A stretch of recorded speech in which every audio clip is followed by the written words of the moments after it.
Hello aspirants, I welcome you all back into my channel S exam. And आज जो हम paper कर रहे हैं वो कर रहे हैं 21 जुलाई का शिफ्ट थर्ड का पेपर।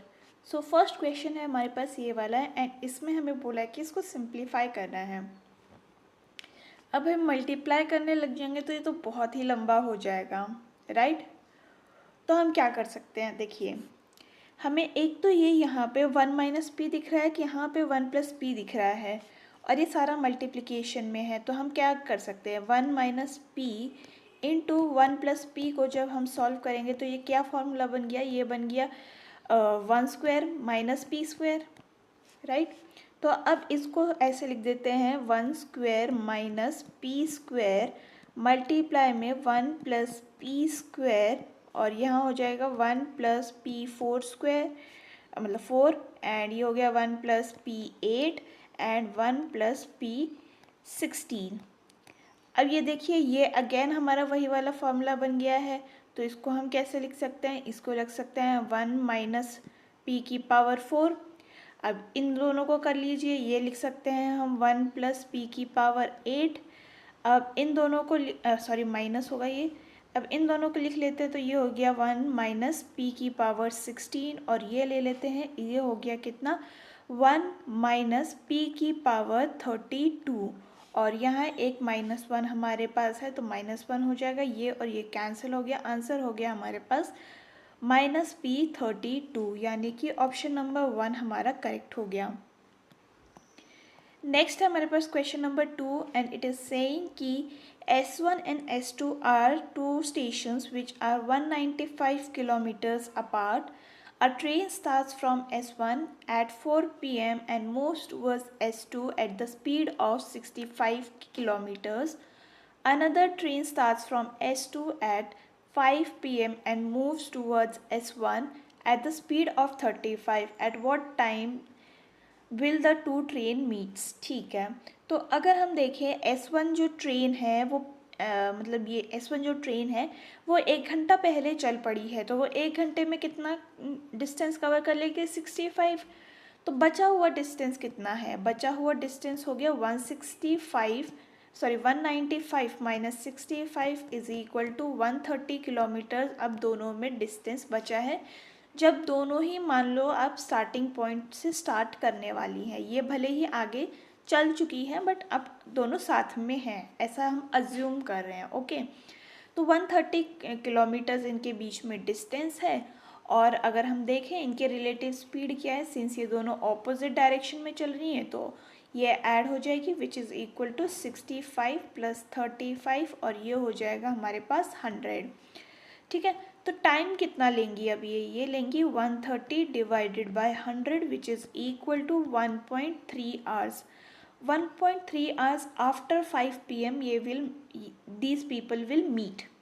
ठीक है, तो 1 घंटा और ये हो गया कितना 18 minute.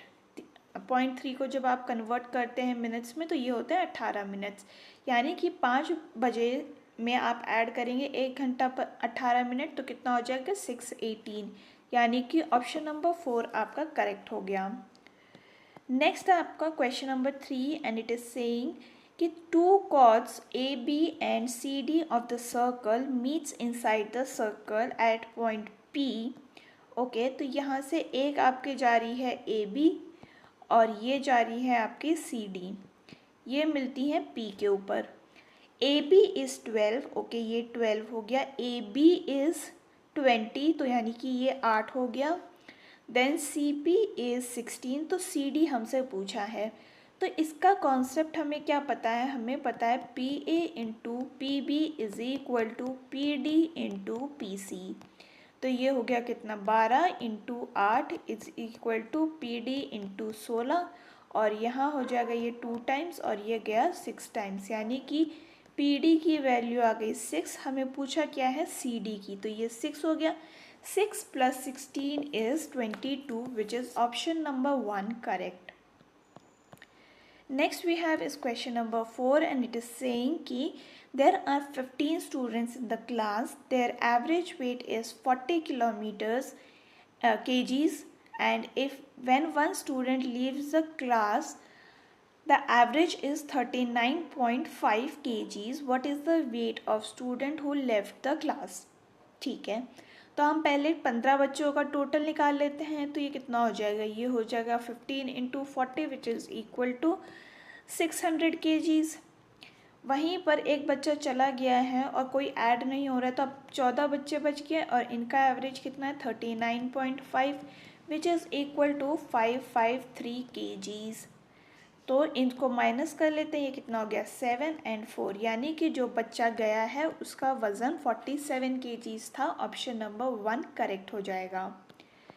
Next we have is question number 5 and it is saying in a triangle XYZ right angle at Y. Okay, ये Y है, ये X है, ये Z है. साइन X की वैल्यू हमें हाफ दे रखी है, तो इसकी वैल्यू हमें पता करनी है. अब हमें पता है कि साइन X हाफ कब होता है, ये होता है 30 पे, यानी कि ये 30 वैल्यू आ गई, ये 90 हमें दे रखा है, इसका मतलब ये हो गया 60. ठीक है, अब हमें cos X निकालना है. cos X ये है हमारे पास सम, और इसकी वैल्यू आ गई हमारे पास √3. cos X कितना होता है या फिर cos 30 कितना होता है हमारे पास, या और भी आपको इसका छोटा करना है ना, तो हम क्या कर सकते हैं, इसको ये कौन सा फॉर्मूला है वो लिख लेते हैं. तो ये है cos Z - X का फॉर्मूला. ठीक है, तो यहाँ पे कितना आ गया, ये आ गया हमारे पास 60 - 30 विच इज़ इक्वल टू 30. तो cos 30 कितना होता है √3/2. अगर आप इसमें भी ये वाले वैल्यूज़ डालते तो आपका आंसर √3/2 ही आता. नेक्स्ट है हमारे पास question number 6 and it is saying Rekha alone can complete a work in 16 days and Bina alone can complete the same work in 12 days. ठीक है, starting with Rekha, they work on alternate days. What is the total work will be completed in. ठीक है, तो हमें पहले कौन है, रेखा है. रेखा है कितने दिन में करती है, 16 दिन में करती है. बीना जो है वो 12 दिन में करती है. एलसीएम कितना आ जाएगा 48. ये हो गया 3 टाइम्स, ये हो गया 4 टाइम्स. अब ये 2 दिन में कितना काम कर लेते हैं, 2 दिन में 7 काम कर लेते हैं. तो अगर हम देखें 7 6 होता है हमारे पास, तो इसको भी हम 6 से मल्टीप्लाई कर लेते हैं, यानी 12 दिन तो ये काम करेंगे ही. अब काम कितना बचा, अब काम बचा है 6. इसको करेगा कौन, इसको करेगी रेखा पहले. ठीक है, तो रेखा एक दिन में 3 यूनिट काम कर लेती है, तो 3 यहाँ पे इसमें से 3 माइनस कर लेते हैं और 13 दिन में अब बचा कितना काम, ये बचा है हमारे पास 3 यूनिट काम, जो कि कौन करेगा, वो करेगी बीना.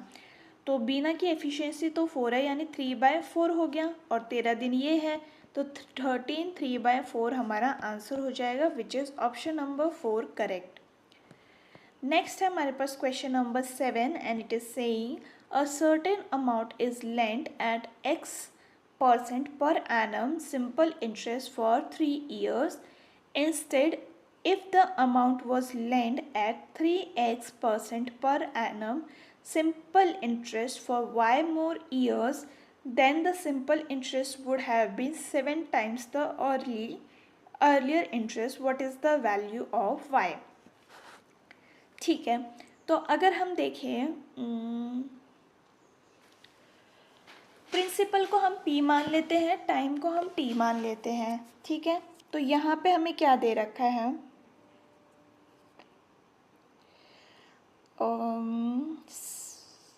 7 टाइम्स दे रखा है. तो 7 टाइम्स ऑफ P इंटू ये कितना है 3x हो गया, और इज इक्वल टू ये कितना होगा, ये होगा हमारे पास P into 3 + y into 3x. ये हो गया हमारे पास 21 px is equal to 9 px + 3 pxy. ठीक है, अब हमारे पास क्या आ गया है, हमारे पास आ गया है, इसको इस तरफ ले जाते हैं, तो ये हो गया हमारे पास 12 px is equal to 3 pxy P X और पी एक्स कैंसिल हो गया, 3 से 4 कैंसिल हो गया, यानी कि y की वैल्यू आ गई हमारे पास 4। ऑप्शन नंबर 2 हमारा करेक्ट हो जाएगा। Moving forward question number 8 we have, and हम इसको बोर्ड मास से सॉल्व करने जा रहे हैं। ब्रैकेट को पहले सॉल्व कर लेते हैं। ये कितना हो जाएगा हमारे पास, ये हो गया है 30, वहीं पर ये हो गया है कितना, -3। 30 डिवाइड बाई 2 इज़, ये हो गया 15, 15 माइनस 12 प्लस 6 इंटू 4 कितना होता है 64, माइनस 28, और ये प्लस और -3 मल्टीप्लाई होगा तो ये -39 हो जाएगा। अब इसको सॉल्व कर लेते हैं, सारे प्लस वालों को एक साथ कर लेते हैं या फिर ऐसे ही कर लेते हैं, है ना। तो ये कितना हो गया हमारे पास, 15 प्लस 64 कितना होता है, ये होता है 9 और 7, माइनस ये हो गया 10, 9 1 कैरी, और ये हो गया हमारे पास 5 6 और 7, यानी ये हो गया हमारे पास 0। ऑप्शन नंबर 2 हमारा करेक्ट हो गया। नेक्स्ट है हमारे पास question number 9 and it is saying study the given table and answer the question that follows. The table shows the number of graduate students enrolled in 4 different colleges A, B, C, D, E. Okay, इनमें कोई वो नहीं है। Find the ratio of the average of students enrolled from college D to the average of students who passed from college D. Okay तो enrolled और उसका पास का हमें अलग अलग निकाल के उसका रेशियो निकालना है। तो पहले हम इनरोल्ड वाले लिख लेते हैं यहाँ पे। ये कितना हो जाएगा, ये हो जाएगा हमारे पास 710, 750, 680 और 720 और 740। इसका जब हम सम करेंगे तो ये हो गया 0 एंड 8 और 2 10, 10 5 15 19 एंड ये हो गया 20। तो ये 0 2 कैरी, 7 7 14, 6 इज 7 4 28, 28 और ये हो गया हमारे पास 36।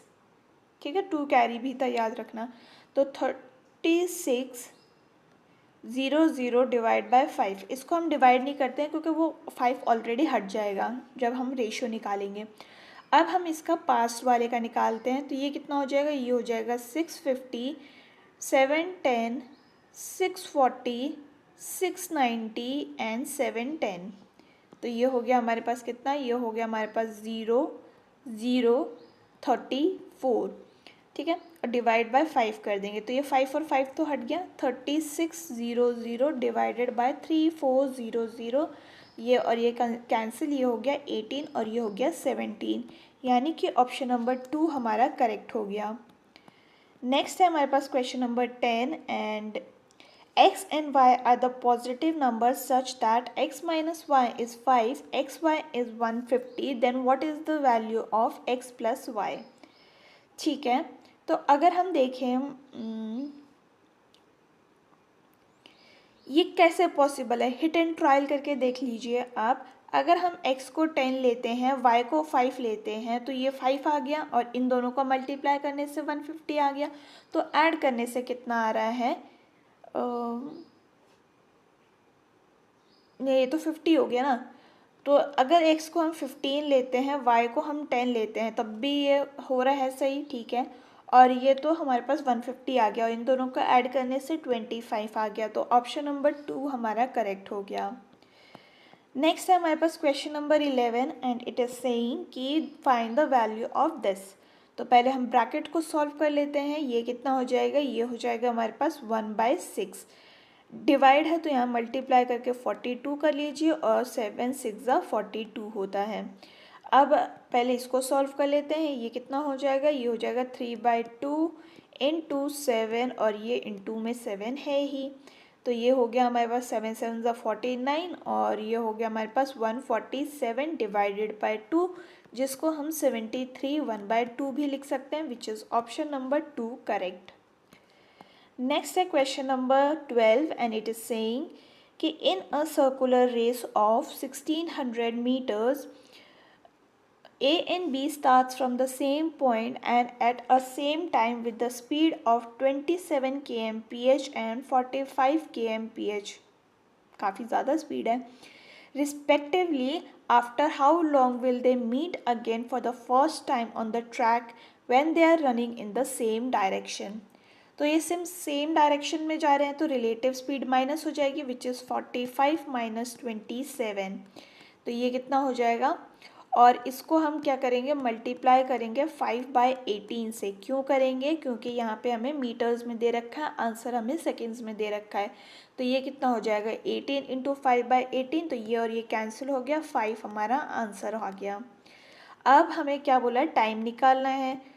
तो ये हो गया 1600 divided by 5 which is equal to 320. यानी 320 सेकेंड्स बाद ये फिर से मिलेंगे. ऑप्शन नंबर 2 करेक्ट हो गया.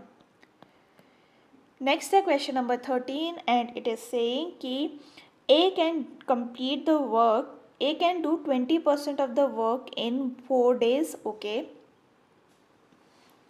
तो अगर हम देखें तो टोटल काम कितने दिन में कर लेगा. तो 20% अगर 4 दिन में कर लेता है तो 100% कितने में करेगा 20 डेज़ में. तो A का वैल्यू आ गया हमारे पास 20. वहीं जो B है वो 100/3 का काम कर लेती है कितने दिन में 10 दिन में. तो 100 कितना कर लेगी वो कर लेगी 30 डेज़ में. ये हो गया इनका LCM विच इज़ 60 एंड ये हो गया 3 और ये हो गया 2. अब हमें पूछा है कि they work together for 9 days and then C completed the remaining work in 6 days. Okay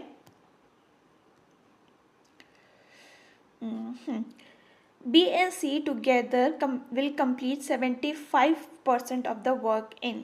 ठीक है तो अगर हम यहाँ देखें 9 दिन इन्होंने काम किया है और इनका काम का एफिशिएंसी कितना आ गया टोटल 5 और 9 दिन काम करके इन्होंने कितना काम कर लिया है 45. बचा कितना काम बचा है हमारे पास अभी 15 यूनिट का काम जो कि कौन कर रहा है ये करेगी C 6 दिन में. तो इसकी एफिशिएंसी कितनी होगी ये होगी उसकी एफिशिएंसी 2.5 C की. ठीक है अब हमें क्या बोला है कि हमें बोला है कि B and C together will complete 75% of the work. तो 75% अगर हम काम का निकालते हैं तो ये कितना हो जाएगा 60. तो ये हो गया हमारे पास 3 और ये हो गया 4 ये हो गया 1 एंड 5 तो 45 हो गया. B का ये एफिशिएंसी है C का ये है तो ये कितना हो जाएगा 2 + 2.5 विच इज़ इक्वल टू 4.5. तो 45 डिवाइडेड बाय 4.5 कर लेते हैं पॉइंट हटेगा ऊपर 0 आ गया. ये 10 डेज़ में काम ख़त्म कर लेंगे 75% ऑफ द वर्क. तो ऑप्शन नंबर 4 हमारा करेक्ट हो गया. नेक्स्ट है हमारे पास question number 14 and it is saying what is the equivalent discount percentage corresponding to 2 successive discount of 9 and 17. तो देखिए हमें क्या करना है 17 + 9 माइनस 17 इंटू 9 डिवाइडेड बाय 100. ये हो गया कितना 26 माइनस 1.53 और ये हो गया 24.47 which is option number 4 correct. Next है हमारे पास question number 15 and it is saying कि if cos theta by sin beta is equal to 10 and cos alpha okay cos alpha plus by sin beta is 10 and cos alpha by cos beta is 11 then what is the value of cos square beta. ठीक है तो अगर हम यहाँ देखें क्या लिख सकते हैं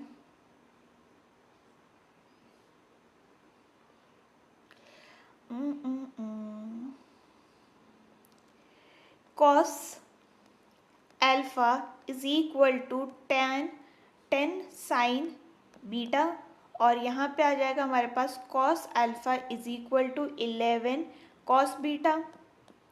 राइट तो अब cos तो यहाँ पे है तो इन दोनों को इक्वेट कर देते हैं. ये हो जाएगा कितना 10 sine beta is equal to 11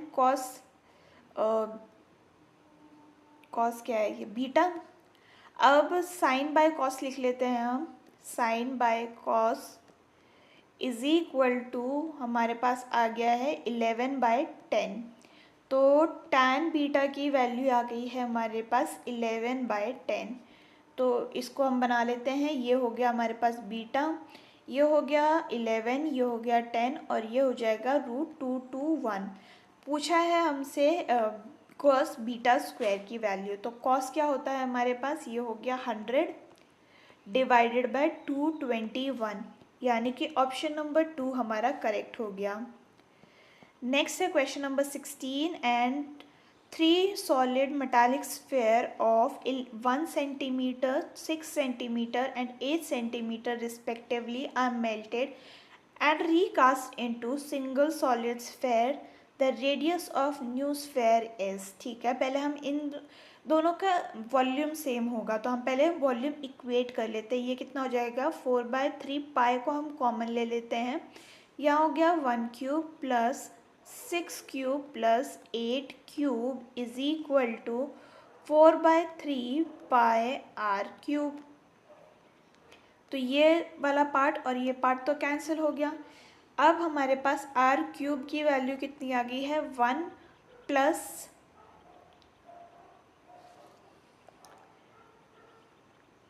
जब हम इसको करेंगे तो ये हमारे पास आ जाएगा 1 प्लस 216 प्लस 512। जब हम इसको ऐड करेंगे तो हमारे पास कितना आ जाना चाहिए, हमारे पास आ जाना चाहिए 729 is equal to R cube. और ये किसका क्यूब है, ये है 9 का क्यूब। तो हमारे पास आंसर आ जाएगा radius of the bigger sphere will be 9 centimetres. Next है simplify the following expression. Okay, तो अगर हम ये करें कि इसमें से साइन कॉमन ले लें और नीचे से कॉस कॉमन ले लें, तो क्या होगा, ये होगा हमारे पास sine theta is 1 minus 2 sine square theta divided by cos theta, and ये हो गया 2 कॉस स्क्वायर थीटा माइनस 1। इसको अब हम कैसे लिख सकते हैं, इसको हम लिख सकते हैं sine theta into cos 2 theta divided by cos theta, and ये हो जाएगा हमारे पास कॉस 2 थीटा। ये और ये कैंसिल, आंसर हो जाएगा हमारे पास tan थीटा। ऑप्शन नंबर 1 हमारा करेक्ट हो गया। नेक्स्ट क्वेश्चन है 18th, Rita and Reena can independently complete a work in 8, 12 and 24 hours respectively. If they work together, how much time will they take to complete that work? ठीक है, अगर हम देखें Rita and Reena, ये 8 घंटे में करती है, ये 12 घंटे में करती है और ये 24 घंटे में करती है। तो ये हो गया 24, ये हो गया 3, ये हो गया 2, ये हो गया 1। तो टोटल यूनिट काम है 624 और ये इनकी एफिशिएंसी आ गई 6 और 4 घंटे में ये सारा काम ख़त्म कर देंगी। तो ऑप्शन नंबर 1 हमारा करेक्ट हो गया। नेक्स्ट है question number 19 and it is saying study the given. Okay, वो जो भी है हमें पूछा क्या है वो उस पर ध्यान देते हैं। तो हमें पूछा है कि in the total population of the given state is 31,005। ये कैसे लिखा है,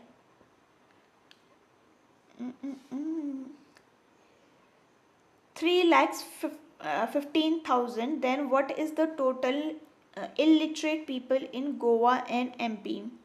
ठीक है, तो हम क्या करेंगे, हम पहले पता करेंगे कि गोवा में कितने हैं। ठीक है, तो गोवा की पॉपुलेशन यहाँ पे कितनी दे रखी है, 12%। तो 12% ऑफ, हाँ देखो गोवा की अगर हम निकाल लेते हैं तो हम अच्छा अलग अलग नहीं बोलिए ना, टुगेदर ही बोली है, राइट। ठीक है, तो ये हो गया हमारे पास कितना, 12% ऑफ 315,000 और उसी में ही यहाँ पे हमारे पास क्या है, गोवा की इलिटरेट पॉपुलेशन है हमारे पास 2, तो ये हो जाएगी 2/5। ठीक है, अब हम इसको सॉल्व करते हैं तो हमारे पास क्या आ जाएगा, 0 से 0 कैंसिल, यहाँ से ये गया 6 टाइम्स, 3 टाइम्स एंड 0, एंड जब हम इसको सॉल्व करेंगे तो हमारे पास आंसर आ जाएगा 15120।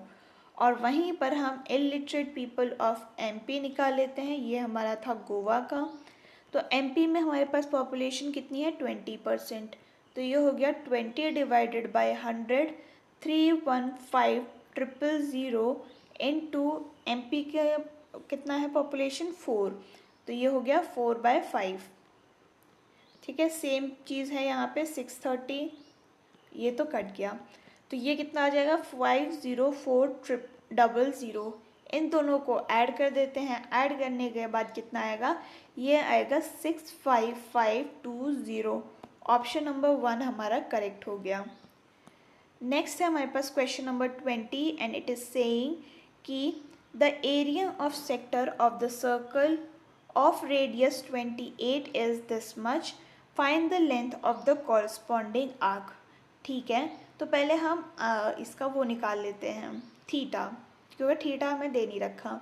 तो एरिया का वैल्यू क्या होता है, ये होता है θ/360πr²। तो एरिया हमें कितना दे रखा है 112, ये हो गया हमारे पास पाई इंटू 28 का स्क्वायर, यानी 28 इंटू 28, यहाँ हो गया थीटा और ये हो गया 360। तो अगर हम यहाँ पे देखें 22/7 लिख लेती हूँ और ये हो गया 4 टाइम्स, एंड और क्या कट हो जाएगा, ये हो जाएगा 90, और अब हम थीटा को इतना ही लिख लेते हैं, हाँ, क्योंकि आगे जाके हमें इसको कैंसिल करना ही है। तो हमें क्या बोला है, अब बोला है आर्क की वैल्यू निकालनी है। तो कैसे निकालेंगे, ये निकालेंगे हम थीटा। तो थीटा की वैल्यू कितनी आ रही है, ये आ रही है 112 इंटू 90 डिवाइडेड बाय 22 इंटू 28, और नीचे वाला 360 तो आएगा ही आएगा, इंटू फिर क्या आता है 2 इंटू 22/7, और आर हमारे पास कितना है 28। तो 28 और 28 कैंसिल, 22 एंड 22 कैंसिल, ये और ये कैंसिल, ये गया हमारे पास 4 टाइम्स, एंड ये हो गया 2, और ये गया हमारे पास कितना 5 एंड 6, और ये गया हमारे पास 8 टाइम्स। इसीलिए मैंने ऊपर सॉल्व नहीं किया क्योंकि टाइम वेस्ट होता है। तो ये आ गया हमारे पास 8 सेंटीमीटर, जो कि हमारा आंसर हो गया। नेक्स्ट है हमारे पास question number 7 and it is saying John got 20% marks in the examination and failed by 10 marks in the same examination. Jack got 35 marks which were 20 more than the minimum passing marks. What is the percentage of minimum pass required? देखिए, हमें gap जो दिख रहा है वो 30 marks का दिख रहा है, पर वो 15% पे दिख रहा है। ठीक है, तो हम ऐसे करेंगे 35% minus 20% is equal to 10 plus, plus कैसे आया, यहाँ पे हम ऐसे लिखेंगे 10 माइनस ऑफ माइनस 20, तो ये हो जाएगा 15%, ये हो जाएगा 20 माइनस ऑफ माइनस 10, क्योंकि ये कम मार्क्स है। ठीक है, तो ये हो जाएगा कितना, ये हो जाएगा 30, यानी 1% की वैल्यू कितनी आ गई 2, और हम फुल मतलब 100% की वैल्यू कितनी आ जाएगी, ये आ जाएगी 200। तो पास मार्क्स कितने होंगे, पास मार्क्स होंगे अगर वो 20 मार्क्स % ले आता है तो 20% ऑफ 200 निकालते हैं, तो ये कितना हो जाएगा 40। ठीक है, 20% ऑफ 200, ठीक है, और वो फेल कितने से कर गया, वो फेल कर गया है 10 मार्क्स से, तो यानी कि 10 और ऐड कर देंगे which is equal to 50 marks, यानी पासिंग मार्क्स है। तो हमें पूछा क्या है परसेंटेज, तो ये हो जाएगा 50 आउट ऑफ 200 हमें चाहिए, और डिवाइडेड बाय मतलब मल्टीप्लाई बाय 100, तो ये और ये कैंसिल, ये हो गया हमारे पास 25, यानी कि 25% जो है वो मिनिमम पासिंग मार्क्स हैं। नेक्स्ट है हमारे पास question number 22 and it is saying the fourth proportion of the number is, तो ये क्या फॉर्मूला होता है, ये होता है BC/A। तो ये हो गया 12 इंटू 14/8, ये गया 2 टाइम्स, ये गया 3 टाइम्स और ये गया 7 टाइम्स, यानी कि आंसर आ गया 21, विच is option number 4 correct. Next we have is question number 23 and it is saying a shopkeeper marks his good in such a way that after allowing a discount of 22% he gains 20%. If the cost price is this, what is the mark price? तो हमें इसका formula पता है क्या होता है, ये होता है CP/MP is equal to 1 minus discount और 1 प्लस माइनस गेन या लॉस जो भी दिया है। तो ये हो गया CP कितना है हमारे पास 650, MP हमें पता करना है, 1 माइनस हम 22 करते हैं तो हमारे पास कितना आ जाएगा, ये आ जाएगा हमारे पास 78 डिवाइडेड बाय, ये गेन में है तो ये 120 आ गया, राइट। अब अगर हम इसको सॉल्व करते हैं तो ये कितना होगा, ये होगा हमारे पास 3 और 9, ये हो गया हमारे पास 60, ये गया हमारे पास कितना 1 and 3, ये गया 20 टाइम्स, राइट। अब और क्या काट सकते हैं, हम काट सकते हैं 650 को 13 से, तो ये हो जाएगा कितना 50 टाइम्स, और इसकी वैल्यू अब MP की वैल्यू कितनी आ जाएगी, ये आ जाएगी 1000, which is option number 2 correct. Next है हमारे पास question number 24 and it is saying कि अगर एक्स स्क्वायर की वैल्यू ये है, x square minus 1/x square की वैल्यू ये है, तो इसकी वैल्यू हमें पता करनी है, ठीक है। तो अगर हम देखें इसको दोनों के साइड स्क्वायर कर दें तो क्या आएगा, ये आ जाएगा हमारे पास x की पावर 4 प्लस x की power 4 minus 2 is equal to, यहाँ पे स्क्वायर करने से आ जाएगा 96, 16 इंटू 6 इज़ 96। तो x की पावर 4 प्लस 1/x की power 4 is equal to 98, right.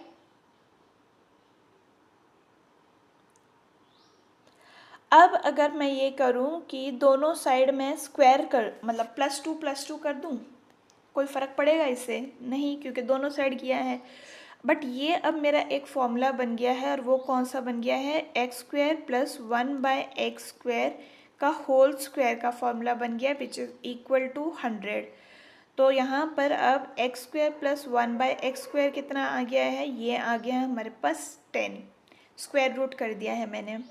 अब मैं अगर ये करूँ कि दोनों साइड फिर से +2 और +2 कर देती हूँ, तो ये अब किसका फॉर्मूला बन गया है, ये बन गया है x प्लस 1/x का होल स्क्वायर का, विच इज़ इक्वल टू 12, और यहाँ से हमारे पास x प्लस 1/x की वैल्यू कितनी आ गई है, √12, जिसको हम 2√3 भी लिख सकते हैं, ठीक है। अब हमें पता करना है कि इसकी वैल्यू क्या आएगी। देखिए अब अगर हम इसमें कौन सा इक्वेशन फर्स्ट लिख लेते हैं, ये इक्वेशन को मान लीजिए आप फर्स्ट है, और ये इक्वेशन जो है हमारे पास, ये है हमारे पास सेकेंड इक्वेशन, ठीक है। तो इसको हम अब कैसे लिख सकते हैं, देखिए इसको हम x plus 1/x into x minus 1/x लिख सकते हैं, इज इक्वल टू 4√6। और वहीं पर अगर हम ये वाला लिखते हैं इसको, तो ये हो जाएगा x plus 1/x is equal to 2√3। तो ये और ये कैंसिल हो गया, x, ठीक है। अब हम ये देखते हैं x minus 1/x cube is equal to X cube minus 1/x cube and 3x minus x की वैल्यू कितनी हो जाएगी, माइनस है यहाँ पे, ठीक है। हमें चाहिए इसकी वैल्यू, ये हमारे पास आ चुकी है, ये कहाँ पे है, नहीं, ये वाली वैल्यू x माइनस 1/x की वैल्यू अभी हमने निकाली, ये हो गया कितनी 2 और ये हो जाएगा 2√2। तो ये हो गया 2√2 का क्यूब इज इक्वल टू, इसकी वैल्यू हमें चाहिए यहाँ पे x -3 इंटू एक्स की वैल्यू अभी हमने क्या निकाली 2√2। ठीक है, तो ये कितना हो जाएगा, ये हो जाएगा हमारे पास 16√2 और ये उस तरफ चला जाएगा, ये हो जाएगा 6√2 इज इक्वल टू, इसको मैं x लिख रही हूँ ना, इसको कम्प्लीटली x लिख रही हूँ, तो ये हो जाएगा हमारे पास 22√2 इज इक्वल टू x। तो हमारे पास क्या आ गया answer, option number 4 correct. Next है हमारे पास question number 25 and it is saying if the volume of one brick is this much then how many bricks will be required to construct the wall of this. ठीक है, तो हम पहले volume निकाल लेते हैं। वॉल्यूम ऑफ वॉल क्या रहेगा हमारे पास, ये रहेगा 14 इंटू 0.125 इंटू 5 एंड इसकी वैल्यू कितनी आ गई 8.75 मीटर्स। ब्रिक्स निकालनी है, ब्रिक्स की वॉल्यूम हमें पता है ऑलरेडी, तो डिवाइड कर देंगे 8.75 डिवाइडेड बाय 0.0014 एंड ये हट गया, 2 0 ऊपर चलेगा, ये और ये कैंसिल हो गया, तो 6250 हमारा आंसर हो गया विच इज़ ऑप्शन नंबर 3 करेक्ट। तो अगर आपको ये वीडियो पसंद आई हो तो do let me know in the comment section.